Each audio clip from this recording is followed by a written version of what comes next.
There's something strange about being back in your childhood bedroom after a year away at college. The posters feel too young, the sheets smell too clean, and the creak of the floorboards is louder than I remember. It's like the house has been waiting for me, still frozen in the life I left behind. Summer break had always meant long afternoons, half-melted popsicles, and the sound of my older brother Mark's friends stomping around like they owned the place. Back then, I used to keep to myself, hiding behind sketchbooks, earbuds, and excuses, especially when he was around. Alex. I hadn't said his name aloud in years, but the moment Mom told me Mark's best friend would be staying with us for a few weeks this summer, it was like a switch flipped in my chest. That old crush, the one I tried to convince myself was just a phase, came rushing back like it had never left. Mark and Alex had been inseparable since high school. They played football, went camping, broke curfews together. If Mark was the star quarterback, Alex was the smooth-talking sidekick who somehow got straight A's and still made it to every party. And me? I was the quiet little brother they barely noticed unless I tripped over something, but I noticed him. Always. The way he laughed with his whole face. The way his shirts always clung a little tighter after a workout. The way he'd ruffle my hair in passing and call me kid, even when I was 16 and burning up inside from the sound of his voice. And now, after all these years, he was coming back. I spent the day cleaning my room obsessively, even though I knew Alex would be staying in the guest room. Still, some irrational part of me wanted everything to look perfect. In case he walked in case he noticed something, in case... I don't know. In case I didn't feel like that invisible little brother anymore. Mark was already home when I arrived. He barely looked up from his game console when I walked in. "Hey, loser. Long time," he said, smirking. "Hey, yourself," I mumbled, tossing my bag down. We didn't have the warmest relationship. Mark had always been cooler, louder, more everything. But I guess there was still some comfort in the familiarity of his teasing. It was around 10 p.m. when I heard the knock on the front door. "Can you get that?" Mom called from the kitchen. I opened the door, and there he was. Alex stood under the porch light, backpack slung over one shoulder, hoodie unzipped just enough to show the edge of a tight white t-shirt. His hair was a little longer now, messy, in a way that looked effortless. His smile was crooked and familiar. "Hey," he said, voice low and easy. "Look who grew up." My throat dried instantly. "Hey, Alex," I managed, stepping aside. He walked past me, brushing just a little. Too close. He smelled like campfire and mint gum. I stood there frozen for a second, heart racing like it used to when I was 16 and saw him in the backyard without a shirt. Only this time, I wasn't 16. I was 20. And he wasn't just a memory. He was here, in my house again, and, for better or worse, this summer had just begun. The next morning, I woke up earlier than usual, probably from the nerves. My body felt restless, like my skin was buzzing with static. I figured a hot shower might help clear my head. The house was still quiet when I slipped into the bathroom, steam curling in the mirror. I let the water run a little longer than I needed. 2. Breathing slowly beneath the rush of warmth, trying to calm my heartbeat. It didn't work. I wrapped a towel around my waist and stepped out into the hallway, water still clinging to my skin. The guest room, the one Alex was staying in, was across the hall, but the house was quiet, and I assumed he was still asleep. I turned the corner and froze. There he was. Alex. Standing just outside his room, shirtless, holding a coffee mug like he'd just stepped out of a dream and into mine. His eyes locked. On mine, then lower, and lower still, my brain short-circuited. "Whoa, sorry," he blurted, turning quickly to face the wall, his free hand flying up like it could erase what he'd just seen. I panicked, pulling the towel tighter, even though it was already holding on for dear life. "It's fine. I didn't think anyone was up yet." "Yeah, I couldn't sleep," he said awkwardly, still not looking at me. I shuffled back toward the bathroom like a cartoon character retreating into the shadows. "Cool. Yeah, same." The second I shut the door behind me, I leaned against it and let out a sound between a groan and a scream. My face was burning. My whole body was burning. Had he stared? Or was I imagining that? Was he embarrassed because I was half naked? Or because he felt something too? It was probably nothing. A mistake. Just bad timing. But still, I couldn't stop thinking about it. All day. Every time I walked into the kitchen, I felt his presence. Every time he laughed with Mark in the living room, I swore I could hear it, from my room like an echo bouncing around my ribs. I didn't talk much at breakfast, just picked at my cereal while Alex leaned against the counter, sipping coffee like the morning incident hadn't even happened. Maybe it hadn't meant anything to him, but it meant everything to me. In that 1 second, that half second, I'd seen something in his face. Surprise, yes, but not disgust, not confusion. Something else, like curiosity, like interest. And now, I couldn't stop noticing things again. The way his voice dipped slightly when he talked to me. The way he wore that same navy hoodie like a shield, but still let his sleeves slide up to show his forearms. The way he leaned a little closer than most people did when asking a simple question. Maybe it was nothing. Maybe I was desperate. But still, we were both adults now. We weren't teenagers dancing around unsaid things. We were two grown men sharing the same house for the summer. Two men who, at least on my end, had a history of unresolved tension. That night, I found myself standing in front of the bathroom mirror again, brushing my teeth longer than usual. My reflection looked anxious, hopeful, maybe a little ridiculous. I thought about Alex's eyes that morning. How wide they'd gotten, how slowly they had moved. The fact that neither of us had made a joke about it, or even brought it up. Something had passed between us, a moment I couldn't name yet. I crawled into bed with my mind racing. Every time I closed my eyes, I saw that look again. Heard his voice. Replayed the way he'd said, sorry. Like it came from somewhere deeper than embarrassment. I didn't know what would happen next, but I knew the air between us had changed. And I wasn't imagining it anymore. It's strange how quickly awkwardness can melt into something else. After that morning, I expected things between Alex and me to stay weird. But instead it was like he flipped a silent switch. He started showing up, not just physically, but in the little corners of my day. Like when he wandered into the kitchen while I was cooking lunch. Didn't peg you as the domestic type, he said, leaning against the counter with that half smile. I'm full of surprises, I replied, not looking up as I stirred the pasta. He stayed, watched me work, even helped drain the noodles when I accidentally burned my hand and hissed through gritted teeth. You're dangerous with tongs, he teased, taking them from me like it was some small rescue mission. And I laughed. Nervous, but real. Later, that week, he popped his head into the living room while I was setting up a movie. What are we watching? He asked casually, like it was the most natural thing in the world for us to hang out alone. I didn't even think before I answered. You pick. We ended up watching some old action flick, something Mark would have mocked me for. But Alex didn't seem to mind. He settled next to me on the couch, a little too close, legs brushing every so often. Did you always like this kind of stuff? He asked during the slow scenes. Yeah, I said, keeping my eyes on the screen. Not everything has to explode to mean something. He didn't laugh. He just nodded and said, True. It kept happening. Quiet walks to the store. Sharing the last of the ice cream. Playing stupid card games on the back porch while Mark was out. He kept teasing me, calling me professor when I wore glasses, or chef when I made scrambled eggs without burning them. But it was never cruel. It was warm, playful, familiar in a way that made my stomach flip. One night, the power flickered out during a storm. Mark was out with some friends, so it was just me and Alex sitting in the living room, a couple of candles, glowing between us. You ever think about how weird all this is? He asked suddenly. The power outage? I joked. He smiled but shook his head. No, I mean, life. How people see you. How you see yourself. I turned toward him.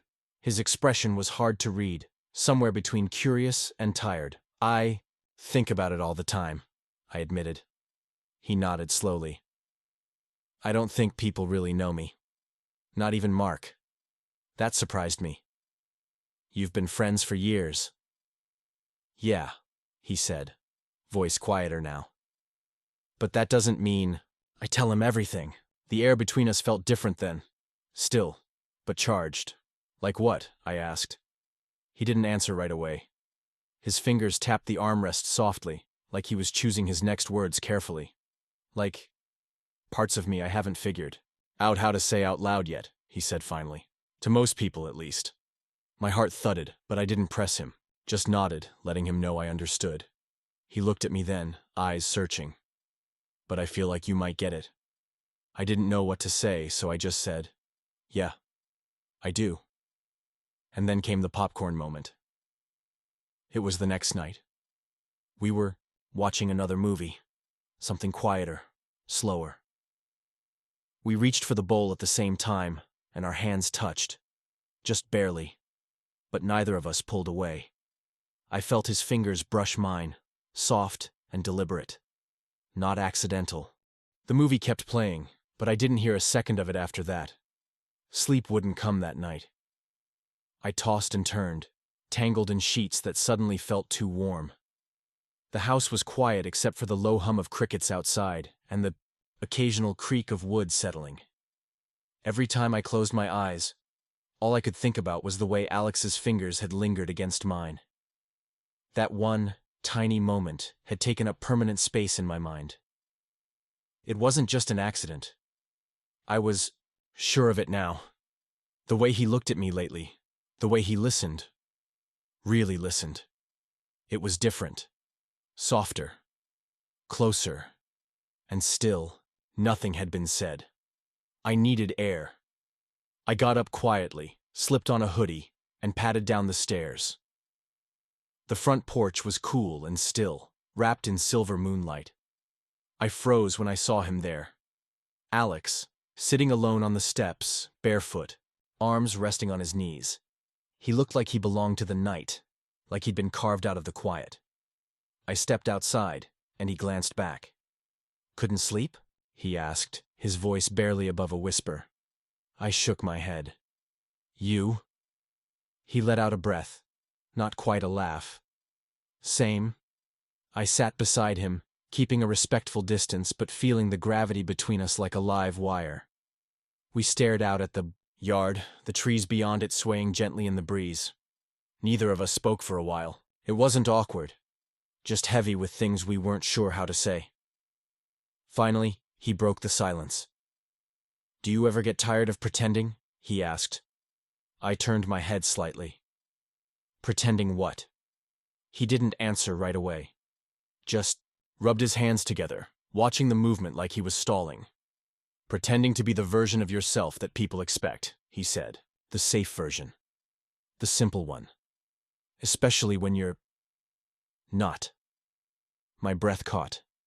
He still wasn't looking at me, but his meaning was clear. It was written all over his face. The weight behind his eyes, the way his shoulders slouched. Like he'd been carrying this for too long, all the time, I said softly. He looked over at me then, really looked. And for a moment, the whole world fell away. I always thought I had time to figure it out, he murmured. But the older I get, the harder it feels to explain. I've spent so much time being what other people needed. Mark's best friend, the golden boy, the guy everyone likes, that I forgot how to just be me. I swallowed hard, unsure how much I could say without saying too much. You don't owe anyone an explanation, I said. Not even him. A long silence. Then, he whispered, I know, but it's still hard. He turned his body slightly toward me. I could feel the heat radiating off him, could smell the faint trace of his cologne. Something woodsy and warm. His eyes flicked to my mouth, and then slowly, almost like a question, he leaned in. The world narrowed to the space between us, inches of air buzzing with the possibility of something more. I forgot how to breathe. My heart pounded in my chest so loudly I was sure he could hear it. But just before our lips touched, he pulled back. Not sharply, not like regret, more like restraint. He sat up straighter and looked away. I'm sorry, he said quietly. I want to. I really do. But I waited, even though I already knew what he was going to say. I don't want to mess things up. With your brother. I nodded, though I hated that answer. Not because it wasn't fair, it was, but because it meant he was still putting someone else's comfort above his own. Above ours. It's okay, I said, trying to keep my voice steady. You don't have to explain. He looked back at me, something unreadable behind his eyes. Regret? Longing? Maybe both. You're different, he said. You always have been. And I see that now. The night stretched on, the silence growing deeper, more intimate than words. We didn't touch again, but we sat there, side by side, until the moon started to fade and the sky turned the softest shade of blue. And in that stillness, I knew something had shifted. Even if we hadn't kissed, something had been spoken. Finally, quietly, in the spaces between our words. It was Mark's idea to spend the day at the lake. He wanted to do something summery before Alex left for the city again, so he packed a cooler, tossed 3 towels into the truck bed, and made us leave the house. Before noon, I didn't argue. Being outside, away from the walls that held all the things we weren't saying, felt like a relief. The lake was tucked deep into a wooded spot we used to visit as kids. The water was glassy and still, framed by pine trees and sunlight streaming through the branches. It looked like a postcard someone forgot to finish. We laid out our towels, grilled hot dogs, and swam until Mark got bored and fell asleep in the sun with a hat over his face. That's when it happened. Alex and I were out, in the water, a little farther than usual, letting the coolness wrap around us. He was floating on his back, eyes closed, arms spread wide. "You ever think about disappearing?" he asked out of nowhere. I treaded water, watching the light dance on his skin. "What do you mean?" "Not in a dark way," he added quickly. "Just leaving, starting over, somewhere nobody knows you." I smiled. I think everyone wants that sometimes. He let himself sink beneath the surface, then popped back up, slicking his hair back with both hands. Water streamed down his shoulders, catching the sun. He looked like some kind of myth, too beautiful to be real. And maybe I stared too long, because then he looked at me, and didn't look away. "I've been thinking about you," he said softly. The words hit me like a ripple through still water. "Since that night?" I asked. He nodded. "Since way before that, if I'm honest." My breath caught. "Then why didn't you—" "Because I was scared," he interrupted. "Still am." He swam closer, not fast, just steady. Each stroke brought him nearer until we were face to face, both of us floating in that quiet lake, surrounded by nothing but pine trees and sunlight and silence. Then he reached for me. His hand brushed my waist beneath the surface, unsure, searching, and I let him.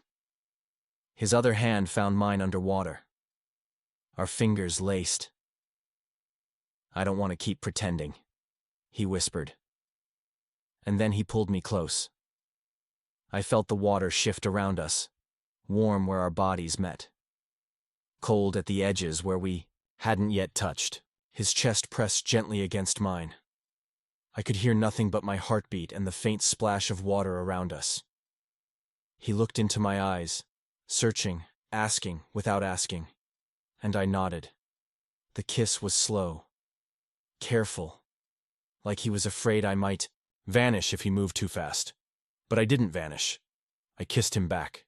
His lips were soft and certain, tasting like lake water and something new, something real. His hand cupped the back of my neck, fingers sliding into my wet hair. The world went still, the moment stretching wide and weightless. We kissed again, and I felt like I was surfacing for the first time in years. When we pulled apart, he rested his forehead against mine. "I've wanted to do that since I walked through your front door," he said, breathless. "You could've," I whispered. "I know," he said. But this was better. We stayed out there a while longer, just floating, fingers still intertwined. Eventually we swam back, laughing about something unimportant. Mark was still snoring on the shore, completely unaware of what had just changed between us. But I felt it in every part of me. Something had shifted. It wasn't a dream, or a maybe, or a moment I'd have to replay and decode later. It was real. It was gentle, and it was everything I'd imagined. After the lake, everything was different, and yet somehow the same. Alex and I didn't talk about it much. Not directly, but there was a new rhythm between us. Quiet glances, light touches, a shared silence that felt less like avoidance and more like understanding. Like we were giving ourselves room to feel it without bursting the fragile bubble we'd made. Mark never caught on, or if he did, he never said a word. We kept things low-key. No late-night makeouts, no whispered declarations. Just long walks, inside jokes, and stolen moments when no one was looking. It was enough, and it wasn't. Because even as we got closer, the clock was ticking. Alex's internship in the city was starting in early August, and I'd be going back to college 2 weeks after that. We never said it aloud, but we both felt it. The weight of time running out. The night before he left, we sat on the porch. Again. This time, closer than ever, shoulder to shoulder. "I'm gonna miss this," he said softly. "Me too." He didn't kiss me. I think we both knew if he did, it would break something open we couldn't contain. I don't know what this means, he said after a while, but it wasn't nothing. I nodded, even though I wanted to say more. I need to figure things out, he added. I understood. I really did. But it still hurt. When he drove away the next morning, he waved from the truck window. Mark shouted something stupid and waved back. I just stood on the porch, watching until the dust settled. I didn't cry, but I felt hollow. The rest of the summer passed in a blur. I tried to distract myself, with friends, classes, sketches, anything that didn't involve thinking about him. But he was everywhere. In the music I listened to, in the empty seat, beside me during movie nights, in the way I looked at my phone and hesitated before texting, unsure if I even had the right. He messaged me a few times. Casual stuff. "How's campus?" Or "Thought of you when I saw this," I replied. Tried to keep it light. But underneath I was always wondering, was it just a summer thing? Was I just a moment he needed before moving on? By the time October rolled around, I'd half convinced myself to let go. And then, one rainy Thursday, everything changed. I was sitting in my dorm room, headphones in, laptop open, halfway through, an assignment I didn't care about when someone knocked on the door. I opened it, and there he was. Alex. Hair damp from the rain, hoodie clinging to him, backpack slung over one shoulder. I blinked. "What are you—" "I couldn't stop thinking about you," he said, cutting me off. "Not just once or twice, every day, since that morning, since the lake, since everything." I stood there, stunned. "I tried to move on," he continued, voice shaking just slightly. "Tried to pretend it was just a summer thing, but it wasn't.